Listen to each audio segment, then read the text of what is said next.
Roll Tide! Roll Tide Roll! Welcome to the Alabama Crimson Tide Football Podcast. Here are your hosts, Brett Mason and Jamie Thomas. And here we go, our first ever Alabama Crimson Tide podcast for the 2015 season. I am Brett Mason along with my co-host Jamie Thomas. How are you, brother? Man, I'm great. Football season is almost here. I tell you, I can I already can see the Alabama signs waving proudly from the four-wheel drives around town. I can just tell that the Bammers are fired up. Have you been following me? I didn't know it was you. Did you get a new truck? No, but I got a new Bama flag. We're just pumped up, man. It's just football in general, SEC football especially, and then of course Alabama and Auburn is what we specialize around in here. And Jamie Thomas is our resident, not only Bammer, but he's the Alabama expert and knows football, and he's going to break it off for us today. The ultimate goal of the podcast is for Jamie to lay out the reasons he thinks Alabama is going to win the SEC championship this year and get a berth in the playoff spot. My job is to disprove everything that he says, and, and we'll get to that. But we'll start out with talking about Alabama in general. I'll start you off with a question, and then you can just kind of fill in with anything that's on your mind about Alabama. The question, I guess the big question, which I don't even know if it's a question, but it's quarterback. Quarterback is up in the air, and, you know, Saban's doing the thing that all coaches do when they don't have a locked-in quarterback, saying it's a battle, and he's going to say that, right up till 3 days before kickoff or something? I mean, that's just what he's going to do. But Coker's probably going to be your quarterback? I think so.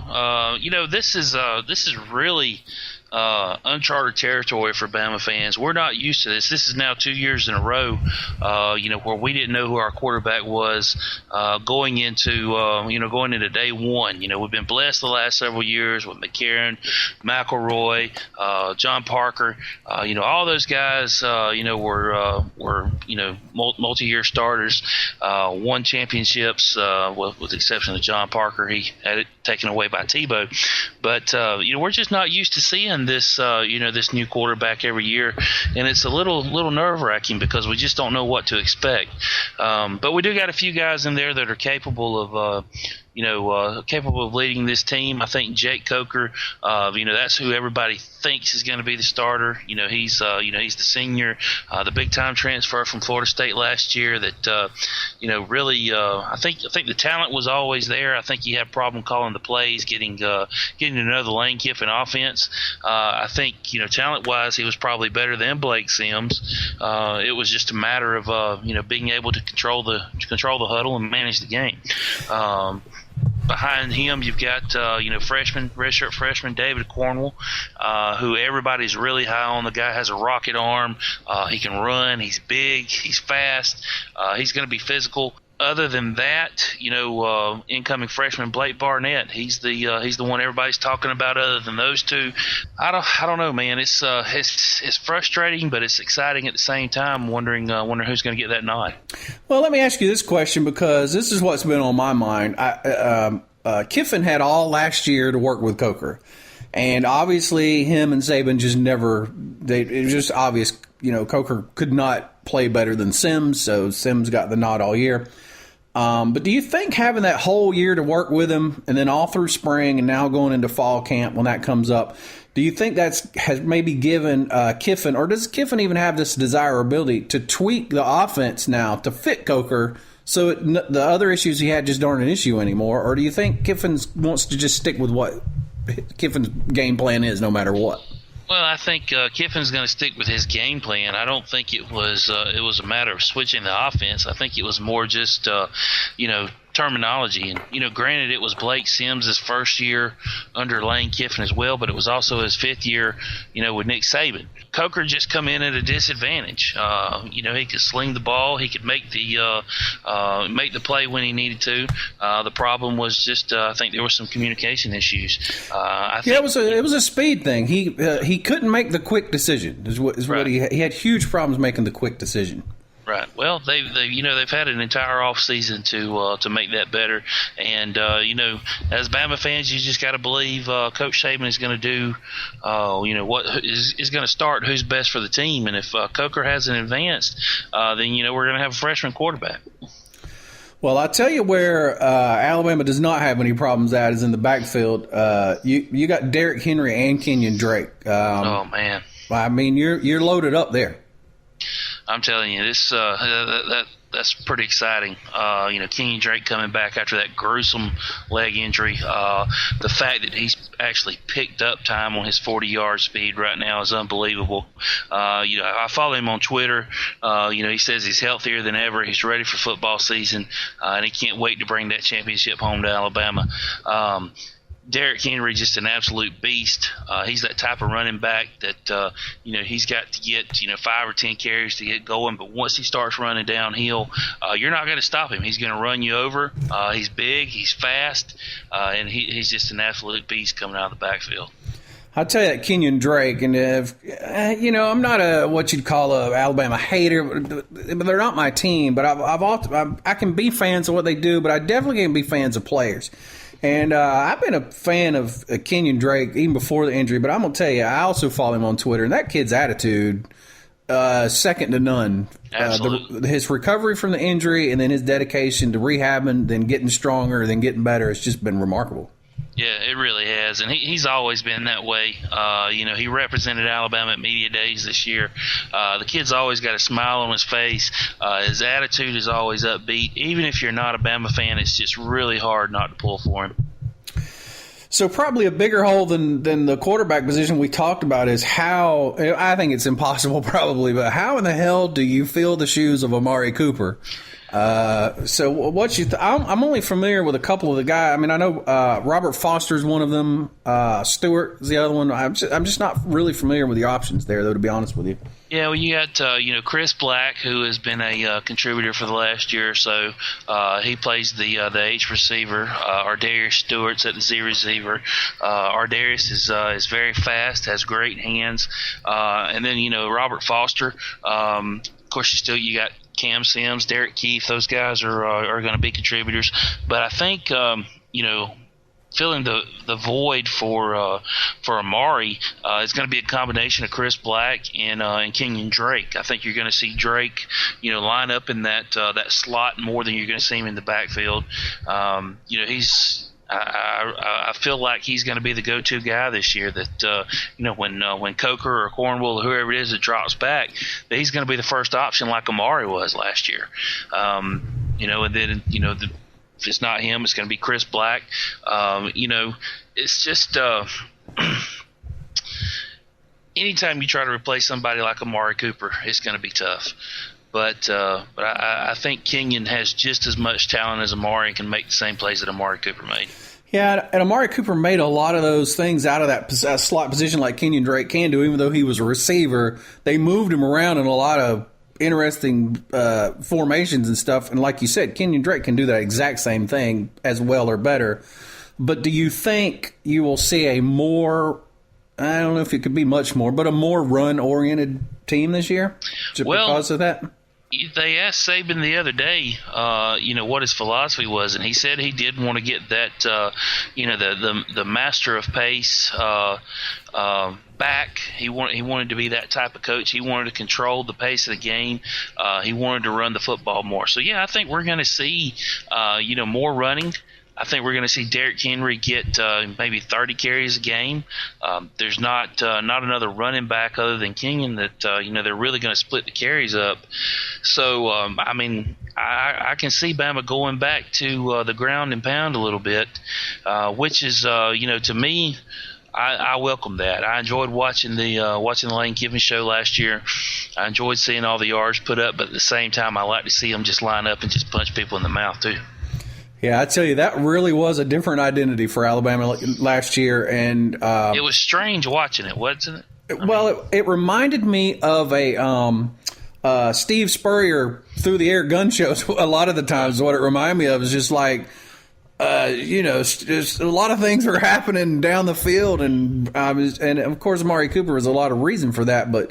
it was different. It was very different watching that, and it was kind of weird watching the reaction between Kiffin, who has a very interesting personality on the sideline, and Saban trying to be a part of that, but then also try to reel it in. It seemed like he was torn a lot last year on the sideline. I think he was, and I really like Kiffin.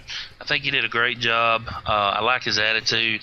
I like it. Really liked him against Auburn when he held up the touchdown signal before the pass was even thrown. I really got a kick out of that. I thought you probably enjoyed that really well too, didn't you? Well, we made it 10 minutes into the podcast before it started hitting the fan. I'll say this: Kiffin, I think, was born to be a coordinator. I don't think he needs to try the head coaching thing anymore. He excels on the sideline with the offense, and I think that's where he needs to stick. Before we get into you telling us why Alabama's going to win the SEC championship and head on into the playoffs this year, we will run down some shocking stuff I saw that just came out today from the SEC Power Index. This is who they're predicting to win the SEC championship. Believe this or not, Alabama is tied for third or fourth with Tennessee, which means they like two other teams better than them to win, which just blows my mind. When I saw this, I thought it was a joke, but it's not. They got LSU ranked number 2 to win with a 14% chance, and Georgia with a 25% chance to win the SEC championship. I can't even comprehend it. That just makes absolutely no sense to me at all. I know that they have that power index. They have a formula for that. It's some numbers and it's some human stuff. Yeah, I don't guess I completely understand it. I'm looking at the power index now, and the complete power index, and it's right. Oklahoma State, Alabama, Baylor, TCU, LSU, and you got to go all the way down to 6 before you get to Georgia. So how can you have them ranked 6 overall, and then tell me they're going to finish better than Georgia and Alabama and win the SEC? Well, it makes no sense.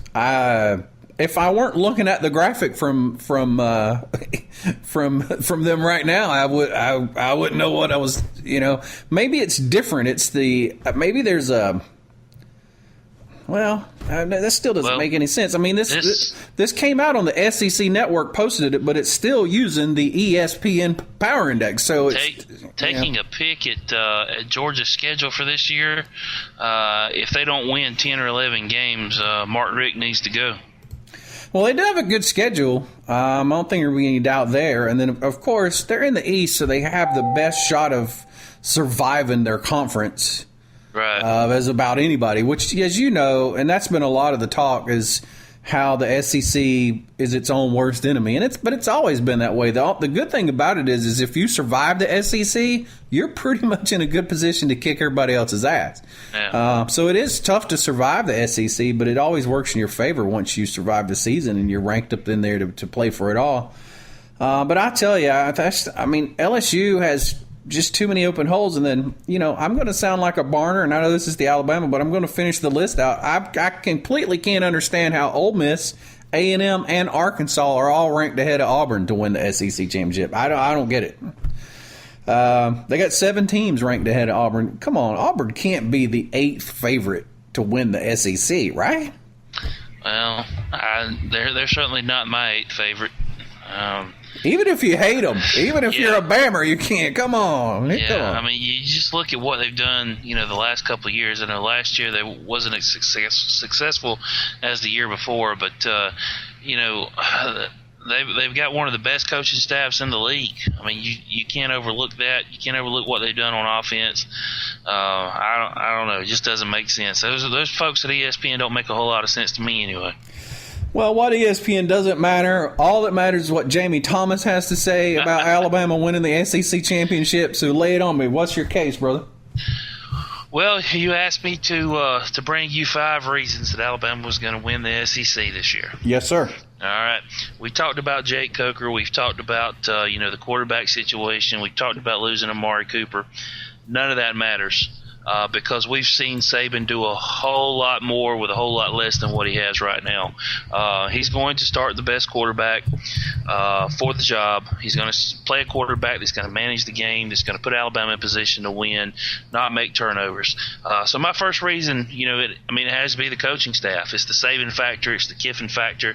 It's the Kirby factor. The coaching staff is just top notch. They're going to have these guys prepared every week to play the best football they can possibly play. You can look across the league. Yeah, Auburn has a great coaching staff. LSU has a good coaching staff. Texas A&M has a pretty good coaching staff. Tennessee has a pretty good coaching staff with Butch Jones. Georgia has a good coaching staff, but none of them have that factor that that Saban and Lane and Kirby. They bring guys to a different level. God, I want to punch holes in your argument like you did mine. But I don't think I can argue too much with that one. Look, if I, as an Auburn fan, were asked to produce a list of why Alabama would win, my number one would be the same. It would be because Nick Saban and because he has recruited consistently year after year to have the team to win, and nothing else really matters past that. So I can't punch a hole in that one, brother. But the next one, I'm going to punch all kind of holes in, I think. You think so? Well, you just answered or agree with my number two. My number two is the depth chart. Oh, God. 1 through 3, our 2s and 3s at Alabama could start on most any other team in college football. There's especially outside of the conference and really in the bottom tier of the SEC. You could take our third team and take them to Vanderbilt. They'd probably beat every one of them out of a starting position. But the depth chart, the 1s and 2s are, potential All-Americans all the way around. Man, it's just crazy when you look at these guys that come out of high school, the 4 stars, the 5 stars. That's just it. You don't see a whole lot of 3 stars on this roster. That's talent. Talent is reason number 2. Well, Alabama always has the talent, and then they have the added benefit of the coaching staff to coach the talent up. So, again, I can't really argue with that. The only hole I would punch in that is from an experience factor. I think your main skill positions are a little bit in question this year. What do I think that would mean for Alabama? I think it would mean if they can survive the early games, which we can talk about their schedule at some point in time if you'd like. But I think if they get through the early games, then they're going to be coached up to finish the season. I would just question what they'd be able to do early, being in that position. So maybe not necessarily punching a hole in it, but maybe putting a pinprick in it anyway.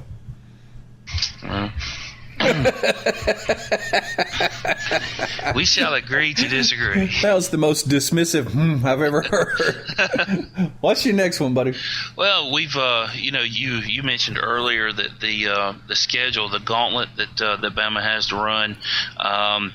I don't see that as a negative. I like the fact that they've got Georgia and Arkansas and Texas A&M and Tennessee, 4 weeks in a row. I like the fact that we're going to Dallas and opening it up against Wisconsin.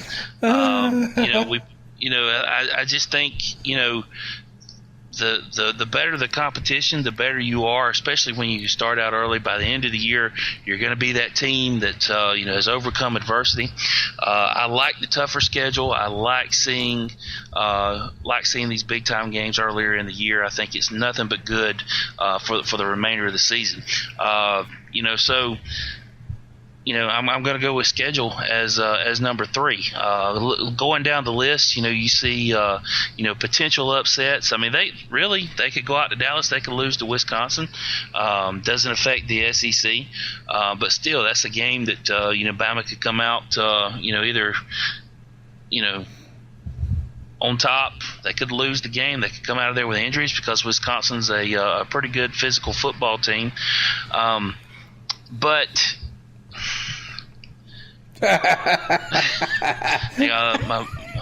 Lost my train of thought right here. Were you doing drugs when you came up with your number 3 reason? No, man, I'm telling you, this is this is what Bama fans like to see. I know Bama fans like to see it, but look, your schedule is not favorable. Champions. I didn't say it was favorable. I just said it was good for the team. And I don't see anybody on the schedule, even Georgia or Arkansas or Texas A&M or Tennessee. I don't see anybody on the schedule until we get to Auburn that has, that I really think can upset Alabama. Do you remember the Arkansas game last year, maybe? I do remember the Arkansas game. I remember Alabama came out flat. Blake Sims turned the ball over, couldn't complete a pass. That was a little bit of fluke. That game was in Fayetteville, which is a little bit different. We've got Arkansas at home this year. Everybody that goes to Arkansas has some troubles. They don't call it Vietnam for a reason. It's that's a tough place to play. I don't think that's going to happen this year. Bama had some holes last year, and I just think a year of that and one off season, that's going to be taken care of. Well, I don't think this schedule necessarily sets Alabama for success, but I'll tell you this. I think they have, especially during right before media days on Feinbaum, I heard a lot of guests on talking about the schedule. It's a tough schedule, but I don't think it's nearly as brutal as they made it out to be. It's not as bad as Auburn's schedule was last year. I'm just going to tell you that right now. Definitely not. And, A&M's going to be down. Arkansas lost a lot of their talent. I think they lost 8 or 9 starters on defense. Their defense was really strong at the end of the year. That's when they started playing good football. Ole Miss is going to be down. Georgia, they're Georgia. Come on, for real. Tennessee and Tuscaloosa, no way Tennessee comes into Bryant-Denny and wins that football game. No, and I'll tell you what, I think, we'll see how Tennessee's season goes. It could nosedive or they could get better. I think this is going to be a year that they get better as the year goes on. So I think getting them at home was probably good. I wouldn't have wanted to play Tennessee middle of the season away, even though Alabama would still probably win it. I think it would be a little bit of a nail biter going into it. Your Absolutely. Big challenge is going to be making it through the Charleston Southern Buccaneers. Oh, now I know you're not throwing stones, because if you want to start comparing, schedules, we can. No, I'm not throwing no stones, man. That was just good-natured, good-hearted ribbing, is what that was. Yeah. Yeah, the only thing the Idaho football team is going to vandalize is the buffet the night before the game. So don't get me started, all right? I tell you what, I do like the and we'll move on from the schedule, but I do like that you have the neutral site opening game against Wisconsin, which they should handle Wisconsin, but at least, and of course Auburn's starting out with Louisville this year, and we started out last year with some hard games early, but I like that. I think that sets the tone for your season, so I do like that. Yeah, I think the Wisconsin game is the toughest of the first 7 games. And I'll tell you something else too. I've looked at the Auburn schedule and Alabama schedule, and I know I'm detracting you from your top 5, but this is just what's running through my brain right now. If you remember last year, the long weeks of boredom as the worst part of the schedule hit, I think last season was one of the worst I can remember. Yeah. I don't see that this year. It looks like we'll have some down weeks, but it looks like all season is going to be fun for the most part all the way through. Yeah. So I'm happy about that. I'm just ready for football.